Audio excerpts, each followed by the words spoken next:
thought I'd make a video, some topics that I hadn't talked about before so much, and I thought it was important for me to talk about. The reason I say this is because, I had a friend of mine, Bruce, that passed away. I think it was 2016, 2015, 2016, and he apparently had a heart attack and like a stroke, and I find it to be, to me, like, still to this day, this is very much how I look at it, what I believe happened. I believed during, before, and after, and still today, that he's still alive and it was all staged. And one of the reasons that I believe this is because I remember one day walking sick, like a few months after he passed away, or like a month, or I don't know, it was a couple of weeks. It wasn't even a couple of weeks. It was like, it could have been a couple of weeks or a couple of months.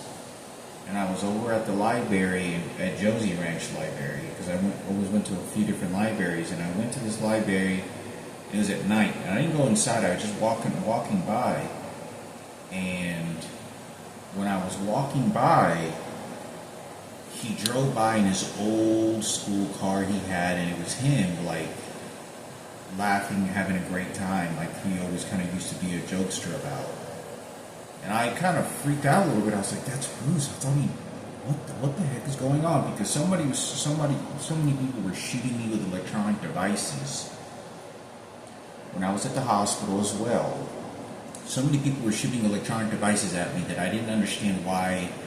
I go to a funeral and none of it seems even real. His mom and dad didn't show up. I don't know why his mom and dad did not show up to the funeral. Like, they just had a service, but his mom and dad weren't there. I don't know how funeral services happen, but I just know that his mom and dad weren't there. And I was very close to Bruce.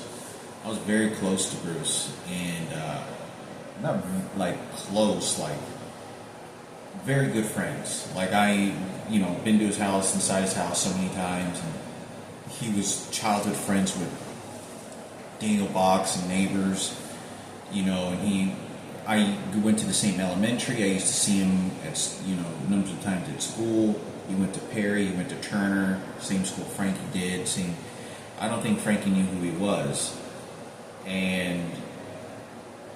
But I can say that when I was at the hospital, I remember there was a nurse and a guy, and they were giggling like it was a joke. And I don't know why I could have believed this. I don't know, it's like, he's in a coma. And I remember there were, I was in the hospital room probably for, I don't know, I'd say probably like a full hour and a half, I would say, at most. And just there, I would say probably like an hour, and I sat down next to his bed, and he was in his coma, and it was just me, and I just said, a lot of heartfelt things, but part of me felt like it was all staged, and I remember thinking to myself, I think this is staged. I don't know what the fuck is going on. And it was like he could hear me. And it was weird, because when you're in a coma, especially in the coma that he was in, you're not supposed to have any response, like, at all. Like, you're not supposed to be able to move your bodies or whatnot. Anyway,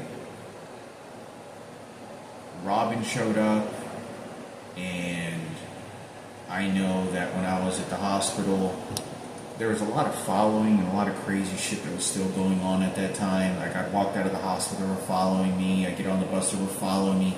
None of it seemed real. It seemed like they were staging, because they were just dispatching all these homosexuals where I was to basically persecute me in any actions that I was doing. So it didn't even matter if people knew the story.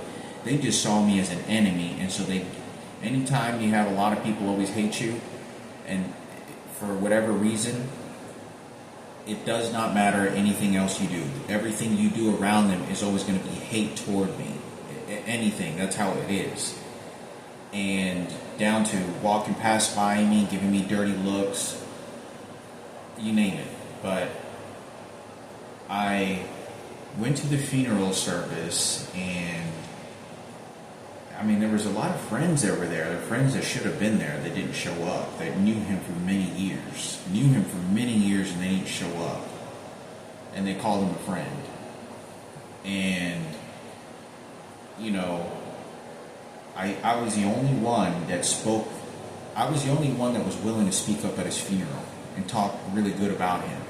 All his friends, there was one friend that spoke about him for like 30 seconds.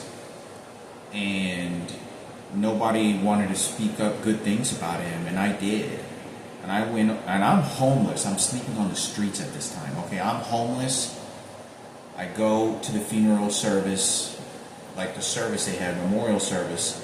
I'm there for like a couple hours, and I leave, and I go back to the park homeless, and I have no place to live. I'm literally homeless when he dies and having a memorial service, and a childhood friend of mine has died. And I recall, you know, the crazy thing about this is that whenever I spoke to Bruce,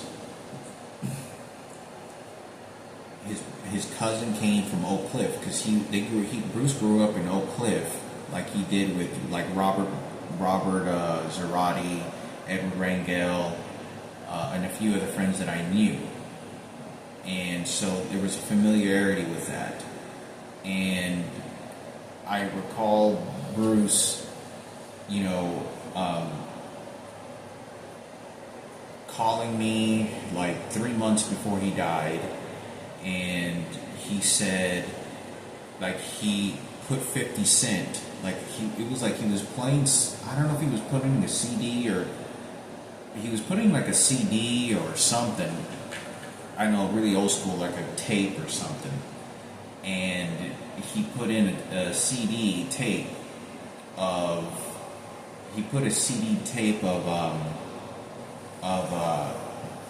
50 Cent. And given his personality, given his type of personality, I know how he is. Like, I just know exactly almost what he means by this, specifically the relationship I had with him as the friends that we always were. And he was more one of the more kind of heartfelt he was a rough guy, but he was more caring. He was a lot of caring than a lot of friends weren't. Like, if you understood him and knew him, and you know, he grew up down the street from me, so like the street over from me, and he knew Robert very well, who used to hang out with. We used to hang out all together, and knew him more longer than Michael, Eric, except for Chris. Chris knew him, you know, for a long time as well, but was his like best friend. But you know, it was so confusing to me because the way that he was speaking to me, and he sounded pretty intoxicated. He was drinking, and he was it was like he was telling me a farewell. Like, he was telling me, like, it was kind of like he was telling me goodbye or something. And it's kind of creepy. Not creepy, but like, not morbid, but sad. It was sad because he was telling me, you know, how he always is, and, you know, to remember him, and he remembered me very well, and he thought highly of me, and I thought highly of him as well, because he was a hard worker. He was a mechanic, and he built his life all over. He built from doing all the drugs he used to do, and he built his life. He got off drugs, and he rebuilt his entire life, which is something none of the friends I knew did. And he just got up and left and moved and made a new life for himself. And when he did that, he really fixed his life altogether. He really did good for himself, really good. He was all on dope. I mean, the crazy life that he was doing at that time, he was on dope a lot.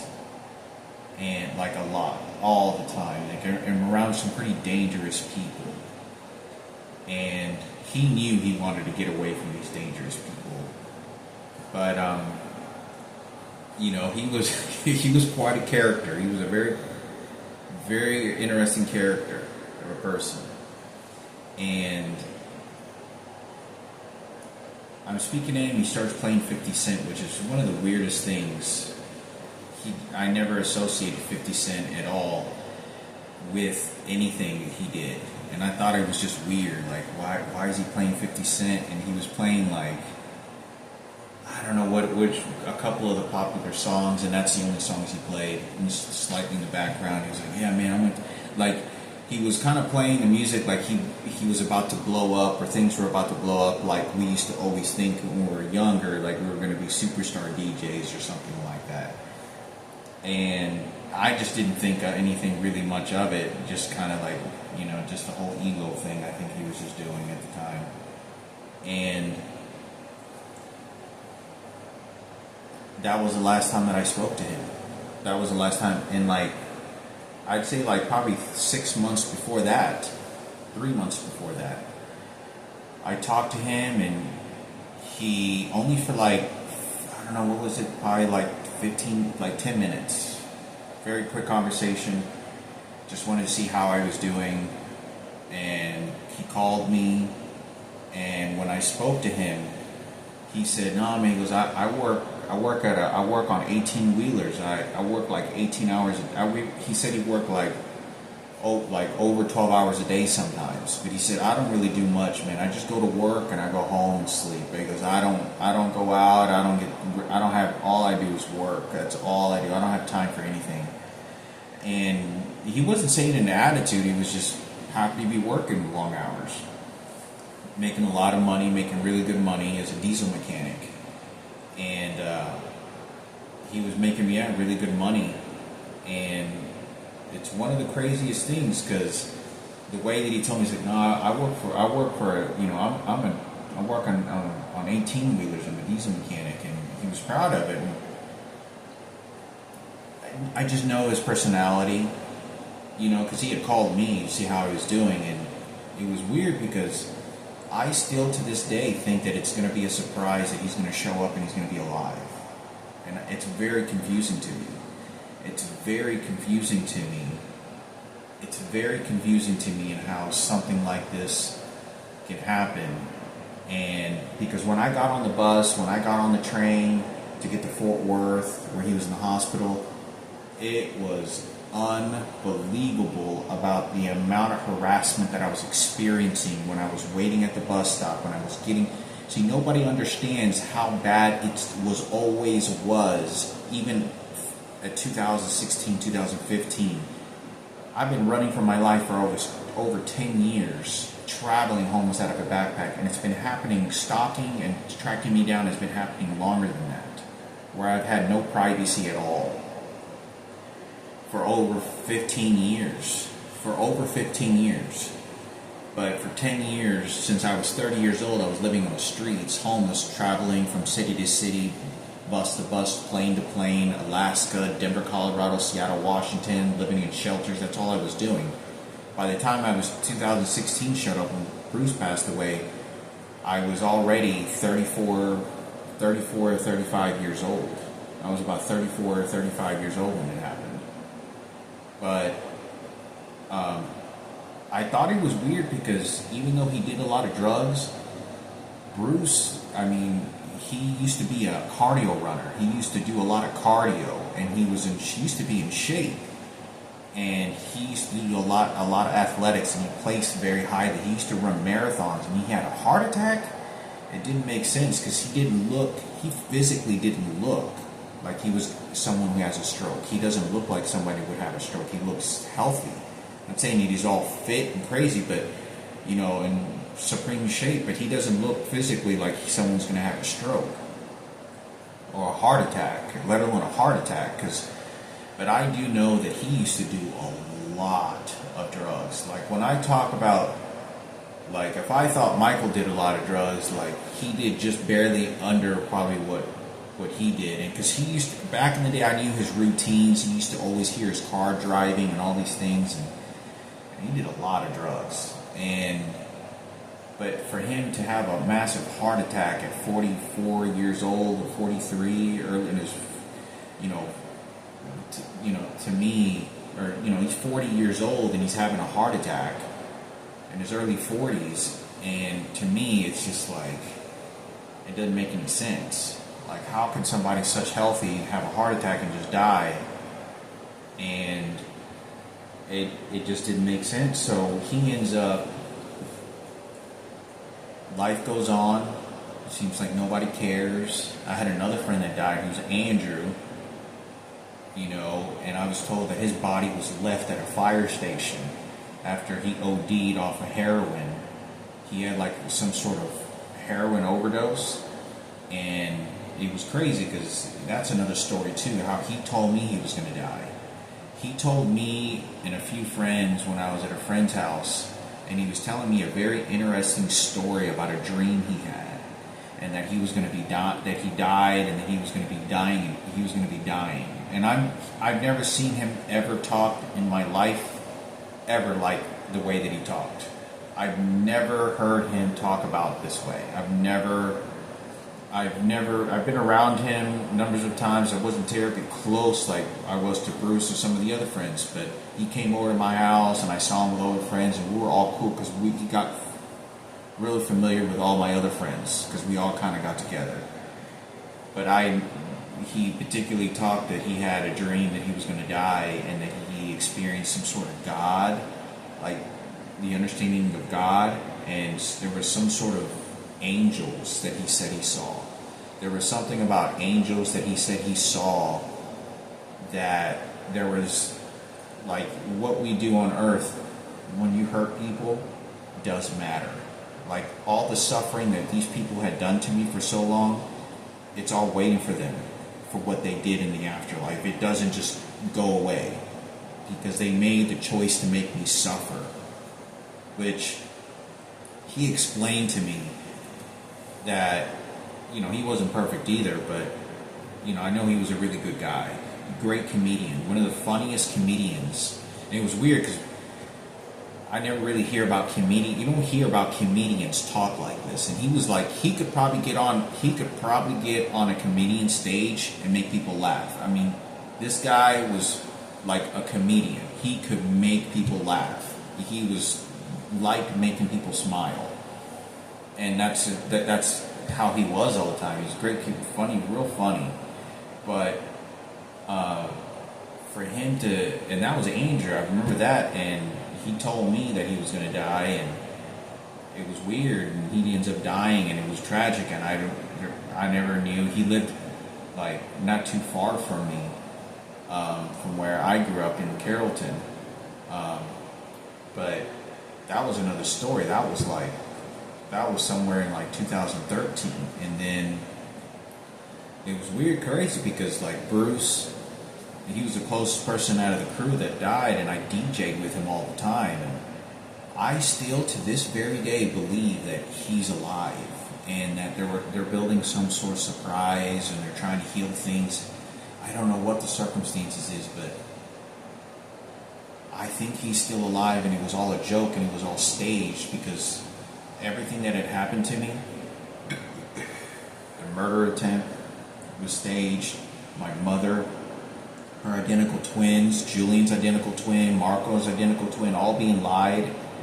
The fact that it was just so crazy to me, because it frightens me to the idea that if he really did die and he's no longer alive, that I feel that I still wasn't able to give closure to that because of all the harassment that these people were doing to me. And I was very close to him. I knew his, I knew his upbringing. I was around. Grew up with Daniel since such a young kid, so I knew the people he was around in the neighborhood he grew up in. So I thought it was important, still to this day, and I don't understand why. Like, it seemed that when I was inside that hospital, that there was a woman that came in, like, she was a blonde woman, she was like really teary and emotional, and I kind of looked at her, and I looked at some of the other people, and it seemed like crazy to me that it seemed staged. I don't know why it is. It just seemed all staged. His mom and dad weren't there. We were allowed to visit him, and his cousin showed up, and I spoke to his cousin for a while. And then when we had the funeral service and the service where we're at Bruce's, when we went into his house, and there was Chris, and there was all these other people, and they had food, and we all talked.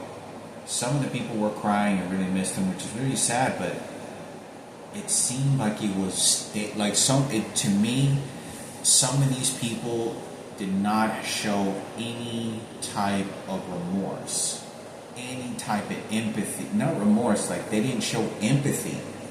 And I was almost kind of looking for it for other people.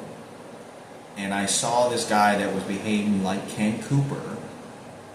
This is before I even found out Ken Cooper had done what he did to my mother and Frankie and my dad. But there was a guy that was behaving exactly like Ken Cooper when we were there. And keep in mind, there was no acknowledgement of what Sarah and Ken did in the Cooper family, of what they did until like a year after Bruce died, or 2 years. I wasn't until I was like 37 years old that I started to figure out how horrific some of the situation was. I don't know who was ordering this, because there was a guy behaving just like Ken Cooper, and he shouldn't have been. Like, you could tell that he was there playing police officer. So this is one of the reasons why I believed his life was staged. He's still alive. I talked to Ricky over the phone. Like 5 days ago, or no, like 2 weeks ago, and he says something like, "Yeah, he's still alive," and he like slipped it out of his. He kind of like screwed up in his conversation, and he was like, "Yeah, he's still alive," and he was kind of like, I could tell he was giggling, like saying Bruce is still alive, like it was staged. And this is one of the crazy things to me, and I was like, what the fuck? But I had no idea what these circumstances, what they entail, but it's been a long time since he passed away. It's 2025, and he passed away like 8 years ago, 9 years ago. It was 2016, and it just doesn't make rational sense to me you don't understand, like people don't understand how frightening it is to me at times to think that all this was staged and he's still alive. And why did somebody do this? And because there were so many other friends that were so unempathetic. Like, our friend died. Like, you don't understand, like when we're around DJing together, when it was just like me and Robert or him or whoever it was, and we're all shaking our hands like we're good friends, like embrace each other like we're homies, and like, oh man, I could spot you maybe $10. Like, we were really good friends with one another and did drugs together. Like, we snorted cocaine together when we were I was 17 years old and 16 years old and 18 years old. On my 18th, when I was 18, I completely stopped doing drugs. Like a few months after 18, I never touched them again, but a few extra more times, and that was it. But I'm around him, and I'm 16, 15, 17, 18, doing drugs with him all the time, and taking ecstasy, going to raves. So why would you be so close to somebody and act like you care about them, and then why would you be so close and act like you care about them, and then whenever he dies, nobody gave a damn? Like, I watched some of these people that were very unempathetic about his life. Nobody wanted to stand up at his funeral. Let me tell you something. These were childhood friends, some of them. But nobody wanted to stand up and say some words about his life. And I knew him a lot less time than Joe did, or Chris. And it was just wild to me that I didn't understand why something like this could happen. And I'm the one that goes and speaks on behalf of his life and started saying all these good things to try to remember his life and say, hey man, this is our friend that just died. We were all friends and we had a great time and we smiled and we protected each other. We went ups and downs to talk about how life was going. And now he's dead. And I didn't say that, but nobody wanted to say anything about his life good, and I did. And I was the only one that, Chris Martinez spoke about his life, but for life. He was shuffling some tears, and he just looked like he was just kind of, didn't really want to talk in front of everybody. But no, he used to go to their house, and none of their was Joni, or nobody spoke at the funeral. Nobody wanted to say anything. Like, let's talk. He just say something good about his life and what he went through and what he was going. Why am I the only one speaking for him? And I'm homeless, sleeping on the fucking streets at a fucking park prior, during, and after. And Michael Rosser tried to fight me at the fucking funeral home. Do you know how disrespectful that is to his parents to fucking fight? And he doesn't even know Bruce nearly as long as I had known, or the history behind of a lot of the situations. And it's crazy how people want to take on harnessed dead bodies for themselves, but I thought it was important. I thought it was important for me to talk about because nobody wanted to say anything, and the only person that did was me and Chris. And there was a room. There was like at least 25 people there. There's like 25 people there, maybe 30.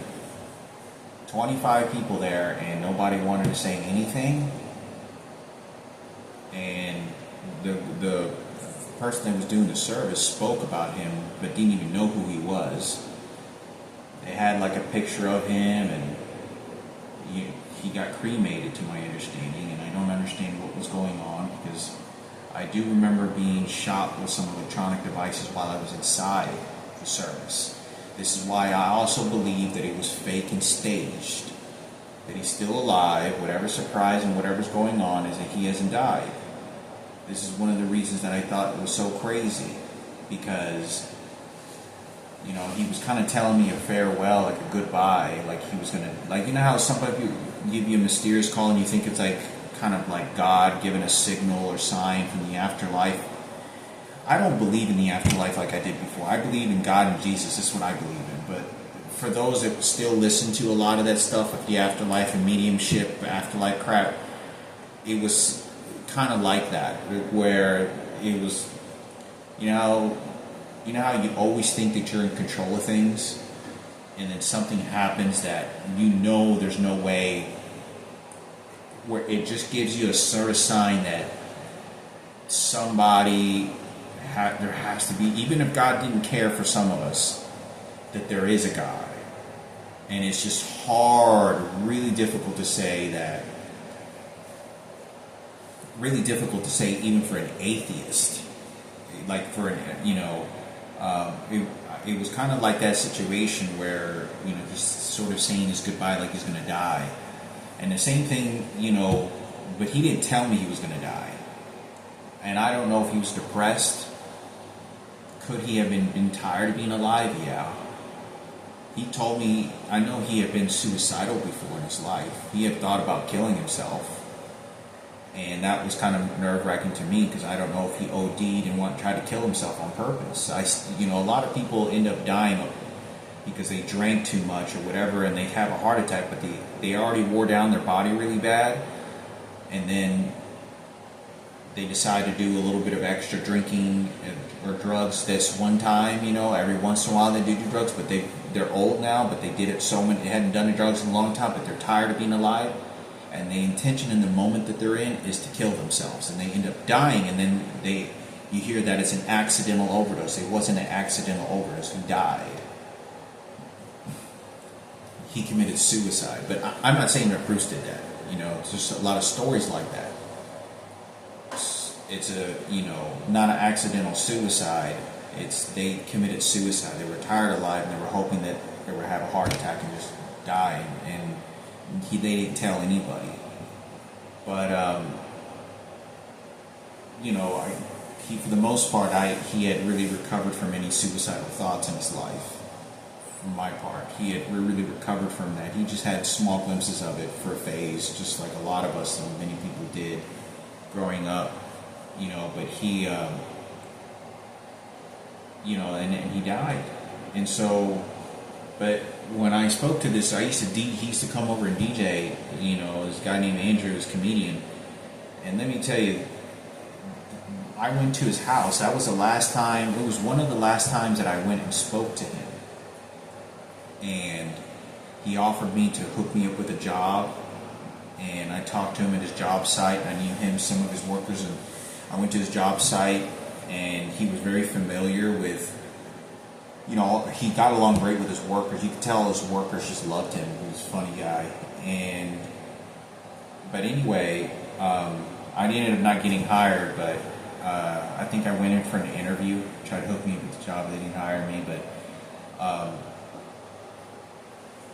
that was like this, I think, second to the last time I saw him. The last time that I had seen him with a friend's house and hang out with him was that very conversation where he began to tell me that he's had an intense dream that he was going to die, and that, like, everybody that passes away has some sort of predestination, like, of when most of us, like a predestination of what most of us are going to die, and that some people have control over when other people are going to die, which is you would consider murder. And but he started to tell me, this is like before I got raped. This is like whenever I was in my early 20s. I was in my early 20s, and I think I was still living in my apartment. I just happened to go over there one day, and he started talking. He said he was so shaken up. He said he wasn't scared of the dream itself, but he was scared of the sign that it said. I wouldn't say sign, but he was startled by the dream because he said he didn't want to die. And he says, like, I'm not ready to die. He's like, I don't want to die. It's like, he said that it was like being told that he was going to be dying soon. And it was one of the craziest things to see and hear, because he started to go into a lot of details that I don't want to go over details with. But he started going all these details about this sort of epiphany and this dream. But he said it was something that he never existed, that he believed in God. And he said he told his wife, and he was married to a Mexican wife that spoke Spanish. And he was a white guy, but he was married to a Mexican woman. And like a professional Mexican girl. And it was crazy, because whenever I spoke to him, he said he talked to his girl for a long time about it, but he said, for somebody to tell you that, and then he ends up dying, and he talked about him seeing some spiritual, or seeing some angels. And let me tell you, he didn't believe in God, and he didn't go to church, and he knows about Jesus and stuff. He doesn't believe in anything of the church. He really doesn't. Like, he's sort of those people that just never really went to church, but maybe a few times, and just kind of wandered off and gathered information about the Bible and God, from other people. He didn't really have any interest in it. He just wasn't that person. So, and he told me that he saw angels of some kind in the clouds or something. But there was very intense details he started to tell me, and and he ends up dying. And I do believe he did pass away, unless they faked his death too. It's very heartbreaking in a way to understand that, how I'm not able to really mourn about this, like many other situations, like my dead sister, because all this starts to happen, and it's just like nobody cares. Like, people are dying and nobody gives a damn. Like, you're just going through your life, and you don't feel heart compelled about a friend that died. You don't feel heart. And these are some of the unconsiderate things that I didn't like about some of the friends that I grew up. is that many of them didn't show any empathy and heart. Like, you don't understand that we were all if for one of us to die, it was nothing compared to like Michael trying to rape me. We all did bad things to each other, but not some of them. I really didn't do bad to any of them at all. But there was a few shicey situations, but compared to the idea that how we used to always talk with some of them, Robert, before he died in the car wreck, I don't understand. Why did he pass away and nobody seemed like they cared? Why did he die and nobody showed emotion? Because I saw a guy there, he looked exactly like Ken Cooper, and he was behaving like Ken Cooper, like he was a police officer of everything. I swear to you. And there was a white woman that was tiny like Sarah Cooper sitting next to him, and he was playing police officer. And I tried talking to him, not very lightly, but I spoke to him for a minute, and he was behaving exactly like Ken Cooper the entire time. And I don't understand why, because I was like, oh, it's kind of like Ken Cooper's personality or something. At this time, I have no idea about what Ken and Sarah. You don't understand that how many people persecuted me about Sarah and Ken and Kenneth at my job sites and the police department and all these things. By the time I found out what had happened with what Sarah did to my mother and what Ken Cooper and Kenneth did to my brother and all the situation, the horrors of that, by the time I found out about that, I was 37 years old.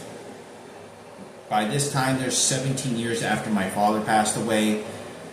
I have no idea. I have no reason at this time, because I don't know the details about Frankie being raped and all these situations. I have no idea any of this has happened. And there's not a reason for me to hate these people until I find out what the fuck they did to a child. And it was covered up. But there was a guy that was there, was Ken Cooper, and he was behaving like he was in charge. And he wasn't there at the funeral, but he was there at the funeral service memorial inside Bruce's house. And I thought he was crazy, because I talked to his cousin that showed up inside the hospital, and I talked to him, and he seemed like he was investigating something 100%. When I got there and I spoke to him, he was 100% investigating, to figure out what the friends and what these people were doing. And I knew he was, but he wasn't targeting me investigating, but he was questioning me a little bit, but not asking me questions that I could tell his vibe was there was a lot of bad people that showed up and did a lot of things, and he was trying to also figure it out for his cousin Bruce, Mexican guy from Oak Cliff. He used to go fishing with him and whatnot. But I thought it was important for me to talk about, because why are you setting up someone that looks like Ken Cooper at Bruce's funeral and behaving that way? Why is he driving by in his red car that looks exactly like him, and sort of this kooky, crazy, funny character he was? A very detailed character he was. And he didn't fake his death. Why am I go to the hospital and it looks like these two nurses, a guy and his blonde female, are laughing when I get out there? Why is it I'm being shot with electronic devices inside the memorial service? Someone is dead. Why is it? So I still think he's alive and they faked his death, and it doesn't make any sense, I don't know really what to say.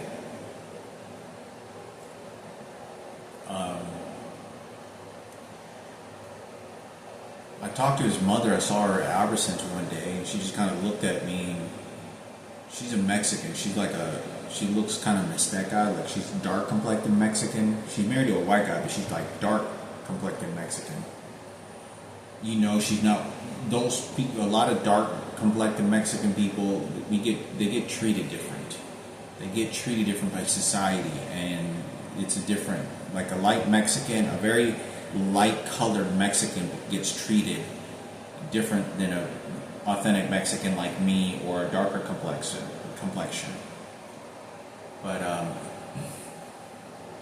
I don't know. I thought it was worth me talking about because, at that time I was like, if he's faking it, I can't trust any of this, and that's how I was. I was like, I can't trust any of the situation. I can't. Something's bad happened to my family, and something really bad has happened. I can't trust the situation because if somebody shows up with a lot of money, which they already did, to do this to my mother and give all the money to get away with the rapes, to help Ken and Sarah Cooper and their family were glorious. No. But I think it's important for me to talk about. I know this guy didn't know who Ken Cooper was. This guy did not. This guy was behaving. He looked exactly like him, sitting in the fucking corner behind the couch. He didn't know who. This guy didn't know who the fuck he was. He showed up there along with this person that was behaving like Sarah Cooper. And one of the things I want to talk about, I think also something bad happened to Frankie, is I saw Paris Hilton. And I saw Paris Hilton make these commercials, and she seemed to be antagonizing situations because I think, there's a lot of situations that are going on with white. It's white versus Mexican, and it's a racist. It's a big race war of the white supremacists against the blacks and Mexicans, and the Mexicans usually get stuck in the middle and get pushed down further than the blacks because the blacks carry all the talent, and the whites always supposedly get first class because they're white, and that's what they're supposed to. They get open doors treated to them. So I think it's important for me to talk about because I still think he's alive, and I think that whatever he's doing, wherever he is, he's not dead. It was all staged, and they're building up a surprise, and I don't know why. I know this other girl that died, Mackenzie, and I knew her very well. She was the only person that baked me a cake when I was on my birthday, I think it was like my 17th birthday or my 16th birthday or 15th birthday. She actually made a cake for me. She made a cake. And she died of a pill overdose. And she was a pretty girl. She was a pretty girl. She was hanging around Ashley a lot. She came over and she was always very nice. And when she came over, she was very nurturing, very loving and nurturing. I just noticed that she wasn't a druggy person, and she was going to school to become a nurse, and she died. And I didn't understand why. Like, they said it was a pill overdose, so she committed suicide. And I don't know what it could happen, because she did not carry any of the antidotes of someone that would have committed suicide or wanted to. She was going to school to become a nurse, and then kind of fell out of it. But she had a pretty good family, and she showed up to my house, and she made me a cake. And nobody ever, all the friends I've ever had, has made me a cake for my birthday, especially when my mother had abandoned me. No one has ever done that. So I thought I'd make a video and talk about this, that I think she really did die, and I think Andrew really did die, unless somebody faked it. But it's hard. It's not like I'm not entirely surprised, because Bruce, who apparently had a heart attack, he did a lot of drugs. Like, he was healthier than I was, but he did, like, when I talk about people that do a lot of drugs, I couldn't hang with them. I couldn't do the amount of dope they did and still drive around and be all these other places like they did, because they were just like hardcore. Like, it was too hardcore for me. Like, I did drugs to have a good time, and that was it. And I wanted to call it raps to it. They would go on for weeks and strung out for 3 or 4 days. I don't know where they were getting money and what was going on, hanging around with total strangers and doing drugs with them. I wouldn't do that like that. I wouldn't. It was usually drugs with the same repeated old friends. But it was all in my late teens during high school. All of it was. All of it was during my high school years. But I don't understand it. I mean, I'm totally surprised, because the drugs that he did would have killed a lot of people. You're talking methamphetamines and smoking ice in large amounts of it, with people staying up for days and days, 4 or 5 days, and not eating correctly, and doing a lot of cocaine. Bruce is addicted to crack as well. He used to smoke crack numbers of times, smoking crack cocaine. And I knew about that, and it was crazy because it was wild to me for something like that. It was wild, and I thought I'd talk about that for all the details and all the stuff that was going on. I thought I'd talk about it for all the details that was going on. And, I still think he's alive, and I don't know what the story is. Maybe he was talking about my biological father. I'm already 41 years old, and I thought this surprise was going to happen 5 years ago. He died 8-9 years ago, apparently, but I saw somebody also behave exactly like his character whenever I was in Barry, Vermont, here in this state of Vermont, 2 years ago. It's almost been 2 years ago, that whenever I was living at a hotel, there was somebody they hired, or somebody that showed up exactly, behaved like him, acted like him. And one of the reasons I thought he faked his death, nobody knows that I knew about this, but Bruce Myron, he was the one that turned over to the police and started telling them all the information about everything. He told all the cops. He told all the cops. He went to the cops and he told them like everything. Like, I don't know what it was, because I used to hang around Jesse when I was like 15, 16, and he found out about something. I don't know what it was. I think it was like whenever Jesse showed up and he said he was hanging around some hitmen, some murderers from the cartel from Mexico, and they were staying at a house, and it got too dangerous. And Bruce told me like he wanted to get the fuck away from Jesse and feel these guys. Okay, there are thugs and there are people that like straight up murder. Like, they're a hitman in real life. They go out to kill people with that intent to die themselves this way.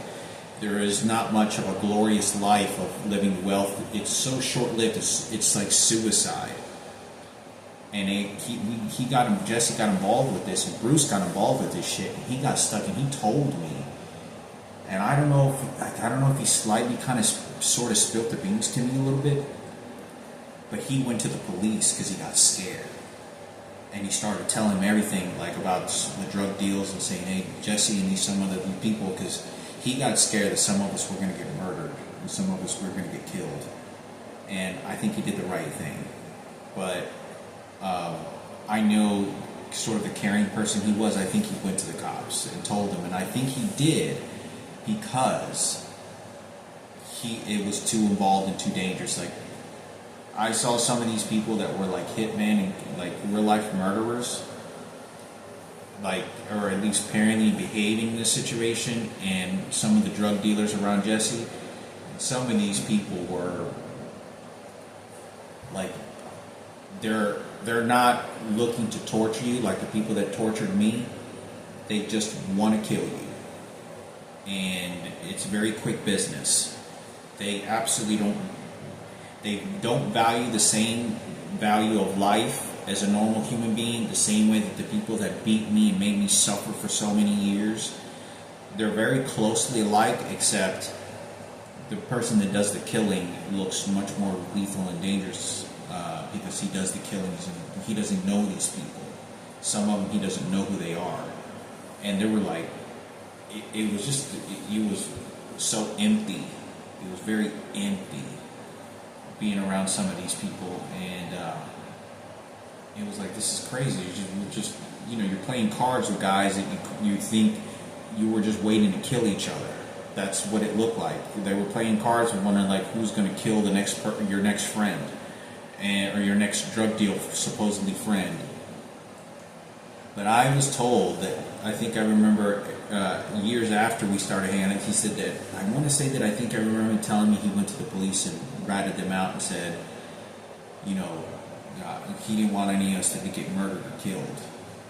But I thought I'd talk about that. So I don't know what the situation. I just know I saw Ken Cooper there, and the person that was behaving his wife. And at this time, I'm confused because I just try to say hello. Hey, how you doing? Not too much of anything. This is why I think he's still alive. Why would you have somebody do that unless you're trying to, I don't know what to think. I don't know.